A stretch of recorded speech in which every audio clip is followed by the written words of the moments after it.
Hello everyone, welcome to Learner Bee. I am Shivani Chauhan. Class 8th SST का ये question paper है और history, civics, geography 3 sections में बांटा गया है इसको, और विद आंसर्स ये अवेलेबल है। आप हमारे टेलीग्राम ग्रुप को ज्वाइन कर सकते हैं, वहाँ पर इसका पीडीएफ आप लोगों को मिल जाएगा। तो देखिए, जो सबसे पहला क्वेश्चन है, और ये क्वेश्चन बहुत ज़्यादा आपके एग्जाम पॉइंट ऑफ व्यू से इंपॉर्टेंट है क्योंकि बहुत रिपीटेडली ये पूछा जाता है। इन विच पीरियड्स जेम्स मिल ने किस इंडियन हिस्ट्री को किन 3 पीरियड्स में डिवाइड करा था? तो उसने हिंदू, मुस्लिम और ब्रिटिश में डिवाइड कर दिया था इंडियन हिस्ट्री को। नेक्स्ट आता है, when did the company government introduce permanent settlement act? तो जो परमानेंट सेटलमेंट एक्ट है वो कब लागू किया था? तो 1793 में किया था। आउटसाइडर्स छोटा नागपुर झारखंड में किसको कहते थे? तो आउटसाइडर्स को क्या कहते थे? तो वो लोग दिक्कूज कहा करते थे बाहर के लोगों को। कौन से ईयर में दिल्ली को कैपिटल बनाया था ब्रिटिश ने, अंग्रेज़ों ने? तो 1911 में। नेक्स्ट देखिए यहाँ पर, when was the state of Awadh annexed by the company government? तो अवध को कंपनी ने कब अनेक्स कर लिया था? तो देखिए, इसका जो आंसर है वो है 1856 में कर लिया था। नेक्स्ट क्वेश्चन है, who was the first governor general of India and who was the last viceroy of India? तो फर्स्ट गवर्नर जनरल जो था उसका नाम तो था वॉरेन हेस्टिंग्स। तो Warren Hastings was the first governor general of India. और लास्ट वायसरॉय कौन था इंडिया का? वो था लॉर्ड माउंटबेटन। तो लॉर्ड माउंटबेटन जो था वो लास्ट वाइसरॉय था। ये क्वेश्चंस बहुत ज़्यादा इंपॉर्टेंट है सारे के सारे। नेक्स्ट आप लोगों से पूछा गया है, by which name were the traders of east India company known in India? तो इंडिया में ईस्ट इंडिया कंपनी के व्यापारियों को क्या कहा जाता था? उन लोगों को फैक्टर्स, FACTORS, फैक्टर्स बोला जाता था। नेक्स्ट है, explain the implications of the appointment of company as Diwan of Bengal. अब मुगल एम्परर ने ईस्ट इंडिया कंपनी को बंगाल का दीवान घोषित कर दिया था, और वो ही फाइनेंशियल एडमिनिस्ट्रेटर, मतलब पैसे का सारा हाल जो मतलब हिसाब किताब है वो सब अब कंपनी रखने लगी थी। इससे क्या हुआ, सारा का सारा जो भी टैक्स में पैसा कलेक्ट होता था, जो भी व्यापार होता था, वो सारा का सारा कंपनी अपने पास रखने लगी, और कंपनी ये दिखाने लगी कि उसके बहुत खर्चे हो रहे हैं, और बेसिकली बंगाल को कंपनी ने कंगाल करना शुरू कर दिया, और अब खूब पैसा कंपनी कमाने लगी, अंग्रेज़ कमाने लगे। नेक्स्ट है, विच tribes from central India saw themselves as the people of forest and found it below their dignity to work as laborers for others? तो बैगाज जो थे ना सेंट्रल इंडिया के, वो खुद को कहते थे कि वो भाई जंगल में रहने वाले लोग हैं, और वो एज अ लेबरर काम करना पसंद नहीं करते थे। नेक्स्ट देखिए जो क्वेश्चन है, एक्सप्लेन द दरगाहs, खानखास एंड ईदगाहs। तो देखो, दरगाह जो होती है, दरगाह जो होती है वो होती है टूम्ब ऑफ सूफी सेंट। तो सूफी जो संत होते हैं उनकी टूम्ब को हम लोग बोलते हैं दरगाह। और खानखाह जो होते हैं वो सूफी लॉज होती है जिसको रेस्ट हाउस की तरह इस्तेमाल किया जाता है। ठीक है, जो लोग इधर ट्रैवल कर रहे हैं, है ना, तीर्थ यात्रा वगैरह कर रहे हैं। और ईदगाह जो होता है वो प्रेयर हाउस होता है, जहाँ पर जो है मुस्लिम लोग प्रेयर करते हैं। क्वेश्चन 11 जो है, which explain the reason behind the dissatisfaction of the company sepoys with the company administration. तो देखिए, बहुत सारे रीज़न थे डिससेटिस्फैक्शन के। एक तो हमारे देश के जो सिपाही होते थे, लोग होते थे, वो अगर समुद्र पार कर लें तो ऐसा माना जाता था कि उनका धर्म भ्रष्ट हो गया है। तो जब बर्मा भेजा जा रहा था सिपाहियों को, अफ़गानिस्तान भेजा जा रहा था, अलग अलग जगह वॉर लड़ने के लिए भेजा जा रहा था, तो भाई वो चाहते थे कि ना जाएँ, सिपाही नहीं जाना चाहते थे, वो समुद्र पार नहीं करना चाहते थे। पीजेंट फैमिली से आते थे क्योंकि किसान लोग होते थे, और किसानों के साथ ही सरकार और ये जो है सिपाही गलत कर रहे थे। तो ये सारे कारण बन गए थे कि भाई सिपाहियों को जो है अंग्रेजी सरकार की हरकतें पसंद नहीं आ रही थी, और जो इंडियन सिपाही होते थे उनको पैसा भी कम दिया जाता था। नेक्स्ट है explain how the Bengal economy landed up in crisis under the Diwani of company. Company की दीवानी में तो भाई हर चीज़ के जो प्राइस हैं कि भाई जो भी आप चीज़ उगा रहे हो वो अंग्रेज ही खरीदेंगे, ब्रिटिश खरीदेंगे, बहुत ही कम दामों पर खरीदेंगे और फिर आगे जाकर के बहुत ही महंगे दामों पर बेच देंगे।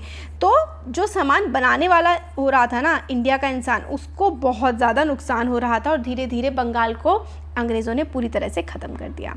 अब नेक्स्ट जो सेक्शन है आपका सिविक्स वाला सेक्शन, उसमें हम लोग देख लेते हैं in which year did the Indian National Congress make a demand for the Constituent Assembly. Constituent Assembly बनाने की डिमांड कब करी थी? तो 1934 में कॉन्स्टिट्यूएंट असेंबली बनाने की डिमांड करी थी कांग्रेस ने, संविधान सभा। The right to equality bans the practice of which of the following. तो अनटचेबिलिटी की प्रैक्टिस को बैन करती है right to equality. Head of the state in the parliamentary system of government. Parliamentary system of government में head of the state कौन होते हैं? तो देखो वो president head of the state होते हैं और हेड ऑफ गवर्नमेंट होते हैं प्राइम मिनिस्टर। तो हेड ऑफ स्टेट अगर आएगा तो वो प्रेसिडेंट ही होंगे। नेक्स्ट है the law can not discriminate between person based on their gender, caste, religion, इनमें से किसी के भी आधार पर सरकार या फिर कानून आपसे भेदभाव नहीं कर सकती है, इसलिए इसका आंसर हो जाएगा all of the above. Next है when was the Supreme Court of India established. Establish कब हुआ था सुप्रीम कोर्ट ऑफ इंडिया? तो इसका जो आंसर है वो हो जाएगा 26 जनवरी 1950। What do we mean by term constitution. जो कॉन्स्टिट्यूशन टर्म है इससे आप लोग क्या समझते हो?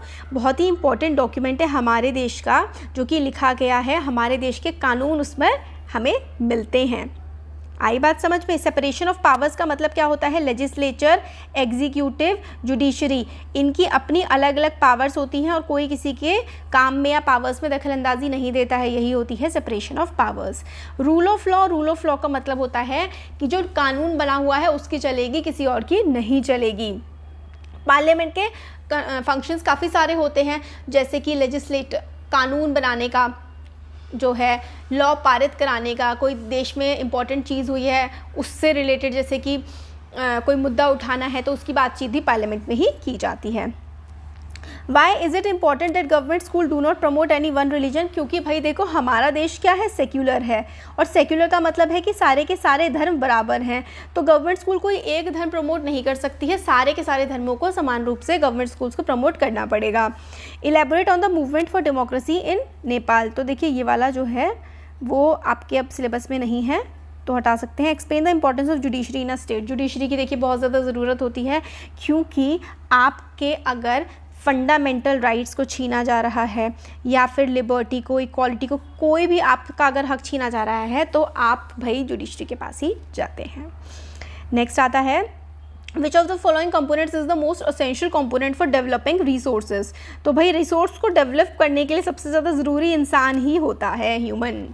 What does sustainable development mean. Sustainable development का मतलब होता है कि हम इस तरीके से रिसोर्सेज का इस्तेमाल करें कि हमारी प्रेजेंट जो रिक्वायरमेंट है प्रेजेंट जनरेशन की वो तो पूरी हो ही जाए, साथ साथ फ्यूचर जो जनरेशन्स हैं वो भी उन रिसोर्सेज का इस्तेमाल कर सकें। तो वही होता है सस्टेनेबल डेवलपमेंट, इसीलिए इसका आंसर डी हो जाएगा।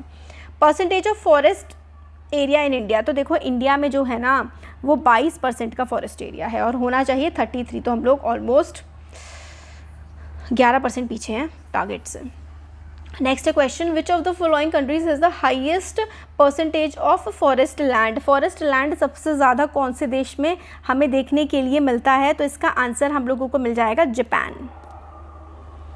Which country is the largest producer of bauxite in the world. सबसे ज़्यादा बॉक्साइट हम लोग को ऑस्ट्रेलिया में देखने के लिए मिलता है।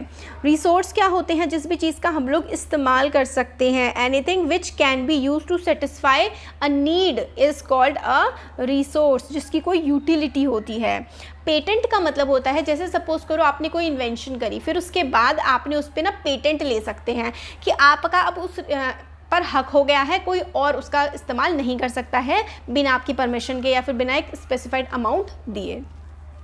Difference between private land, community land. What are community lands also known as. तो देखो प्राइवेट लैंड तो जो आपका होता है, कम्युनिटी लैंड जो है वो जिसपे पूरी की पूरी कम्युनिटी का होता है, ठीक है, उसको पब्लिक लैंड भी आप बोल सकते हैं। What are the reasons for uneven distribution of population in the different part of the world. तो देखो रिसोर्सेज है ना, रिवर्स, यानी कि वाटर, फिर उसके बाद वेदर, है ना, ये सारी की सारी चीज़ें जहाँ पर अवेलेबल होंगी वहीं पर पॉपुलेशन बढ़ेगी। रेगिस्तान में या बहुत ही ठंडे इलाकों में बहुत ही कम लोग रह पाते हैं। जहाँ पर बहुत सारी नदियाँ हैं, अच्छी मतलब फर्टाइल ज़मीन है जहाँ पर खेती हो सकती है, वहाँ पर ज़्यादा लोग रहते हैं। Leading producer of coal in the world, तो देखो जर्मनी का आप नाम लोग ले सकते हैं। जर्मनी में बहुत कोयला होता है, रशिया में भी होता है काफ़ी ज़्यादा कोयला, है ना। नेक्स्ट आता है energy saved is energy generated, तो देखो आप जितनी सेव करेंगे मतलब आप वेस्ट ना करें, वही एनर्जी जनरेट होने के बराबर है। आप जितना ज़्यादा सेविंग करते जाएंगे वो आगे के लिए उतनी उतनी बचती जाएगी। रिसोर्सेज को उनके डेवलपमेंट और यूज़ के बेसिस पर अगर आप लोग क्लासीफाई करें तो कैसे क्लासीफाई करेंगे? सबसे पहले तो आप लोगों को ना इसमें ये बताना होगा कि भाई रिसोर्सेज होते क्या हैं। रिसोर्सेज वो चीज़ होती हैं जिसका हम लोग यूज़ कर सकते हैं, है ना, जिसकी यूटिलिटी होती है, तो वो हमारा रिसोर्स होता है। उनके डेवलपमेंट के बेसिस पे आप लोग उनको पोटेंशियल बोल सकते हैं कि भाई ये पोटेंशियल रिसोर्स है ना, या फिर आप बोल सकते हैं ये डेवलप्ड रिसोर्स है। पोटेंशियल मतलब अभी इसमें पोटेंशियल है आगे और करने की, या फिर वो पूरी तरह से डेवलप हो चुका है, अखिट्टा है बहुत ज़्यादा, और या फिर हमने उसे रिजर्व में रखा हुआ है, आगे जा कर के उसका इस्तेमाल करेंगे। तो ये हो गया, ठीक है, ये हमारे सारे के सारे आंसर्स हो गए। बहुत इंपॉर्टेंट क्वेश्चन इसमें पूछे गए हैं, आपके एग्जाम में भी रिपीट हो सकते हैं, तो ध्यान से करके जाइएगा। वीडियो पसंद आया तो like share subscribe. Thank you.